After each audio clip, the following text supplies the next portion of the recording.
Can a Chinese-made Epiphone sound just as good as an American-made Gibson or a Japanese-built Tokai?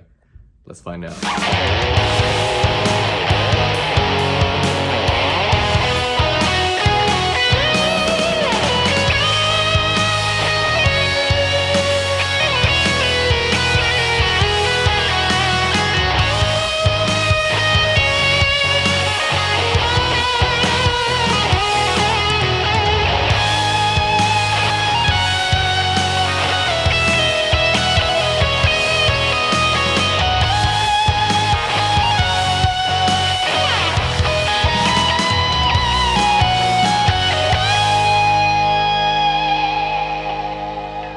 So today we are taking a look at three different guitars that look quite similar, but they're all from different guitar makers. What I'm holding here is an Epiphone that is brand new from Shinichi Ubukata signature series. We're also going to be taking a look at my 1973 all original Gibson ES-355 in walnut finish. And we're also taking a look at my 2018 Tokai ES-166 that was made in Japan. That guitar has a pair of PAF copies from a guitar brand called MAX Guitars, which you might be quite familiar with. And the reason we are doing this experiment today is because we're trying to see whether or not a Chinese-made guitar, which everyone frowns upon so much, whether or not it can compare to two very high-quality guitars, and whether or not it does actually matter if guitars are built in America, China, or in Japan, or whatever. As you may know, Gibson introduced the Gibson 3 series in 1958 with the Gibson 335, the 345, and the 355. Now, I believe that the 355 actually never officially came out on the market until 1959, when most of them had the stereo system with the baritone. Chicago Music recently posted a video of one of the very first prototypes for the ES-355, and I've watched that video several times and just admired how beautiful that guitar was and how amazing it sounded. But of course, Nathaniel was playing that guitar, so the player does make a huge difference in my opinion as well, whether or not a guitar actually sounds good.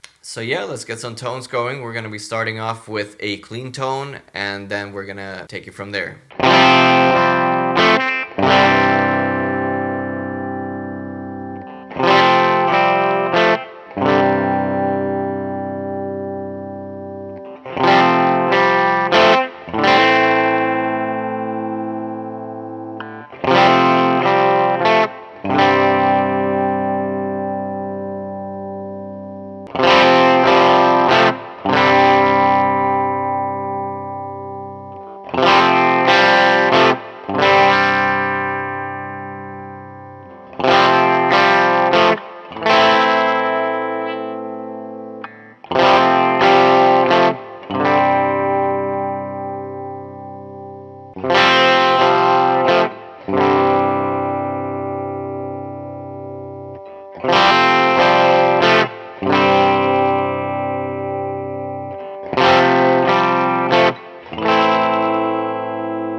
So my first thoughts after hearing these guitars clean is that the Gibson and the Tokai have slightly hotter pickups than the Epiphone. It could also have something to do with the height of the pickups. I did notice that the Epiphone and the Tokai have slightly more sustain and resonance than the Gibson though. But the Gibson sounds a bit more old, I would say, like just acoustically. I feel like the Epiphone is more balanced in terms of the pickups, and I also feel like the same with the Tokai. I feel like the pickups are more balanced, so it could be that the neck pickup in this Gibson ES-355 is slightly hotter than the bridge pickup. Alright, so let's move on to a more crunchy kind of breakup tone.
For this next section, we're going to be doing a blindfold test because we all know that guitar players have a tendency to listen with their eyes more than they listen with the actual ears. So, you tell me in the comment field which one you think is A, B, and C for this crunchy tone.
So I hope you enjoyed today's video. I definitely love all of these guitars. They are all great in their own way, and there's not one that I think I would get rid of or pick over the other one. Of course, the vintage ES-355 is very sweet sounding, but is it the most reliable one? I'm not sure about that. I mean, we all love vintage gear, but we also have to keep in mind the value of the instrument, and bringing an instrument like that on your gig might not be the smartest thing. I also do feel like this Epiphone is actually very, very well built, and this is a guitar that I'm gonna actually take on bigger gigs with one of the bands I play with. And I'm actually going to be getting the white one as well, because one of the bands I play in have two different stage sets where we change costumes from white to black. I do feel like they all sound different. They all sounded a little bit different. Maybe the 355, the vintage ES-355 sounds somewhat sweeter than the other ones, but a major drawback for that guitar is the fact that it has a very narrow nut width, which a lot of people don't take into account when they buy one of those instruments, and it takes a while to get used to that. A standard Gibson nut width would be 1 inch and 11/16 or something like that, and that guitar has a 1 inch and 9/16 nut width, which you might think wouldn't make that big of a difference, but it actually makes a huge difference in how the neck on that guitar feels. And I do want you to be aware of that when you are thinking of purchasing a vintage ES-355, 45 or 55 from 1965 to I think it's the mid-70s. So keep in mind that they're gonna have a very skinny nut width, and it's gonna feel a little awkward maybe getting used to it. This Epiphone just felt great out of the box when I got it. I didn't feel like I had to do all too much tweaking with the setup. I did put new strings on it because I like the Adarios Pro steel strings. But I do really feel like it compares very well to both of these very high-end instruments. And that maybe begs the question, do you really need to buy a high-end instrument today when you have an Epiphone guitar that just sounds good out of the box? You don't need to switch out any of the electronics, any of the hardware or anything. It just plays good and feels good out of the box. I think that buying a Gibson or a vintage Gibson at this point as a player, it might not be so necessary anymore, because I feel like Epiphone is starting to really catch up with Gibson in terms of the build quality. They might not use the same woods that Gibson use all the time, and they might have to use cheaper options. But you also have to keep in mind that, in my opinion, I do really feel like the electronics and the pickups make the biggest difference in how a guitar sounds. And I just feel like Epiphone is really starting to dial it in really good. I mean, my first guitar was an Epiphone Les Paul from 1990 or something like that, that was made in the Czech Republic. And I think that these new Epiphones, especially the signature models like this Shinichi Ubukata and the Emily Wolf signature models, are just really, really amazing instruments. And I would really encourage you to go and try one at your local guitar center or whatever guitar store you have around. And if it's actually set up quite well, it's gonna sound really good, like straight out of the box, because the pickups are very clear sounding to me, and when you bring down the volume, it actually doesn't get muddy like the Epiphones used to get back in the day. It actually retains the clarity as you bring down the volume, which to me is a very big thing with any kind of guitar, is that I want to be able to bring down the volume and get a nice sort of clean tone.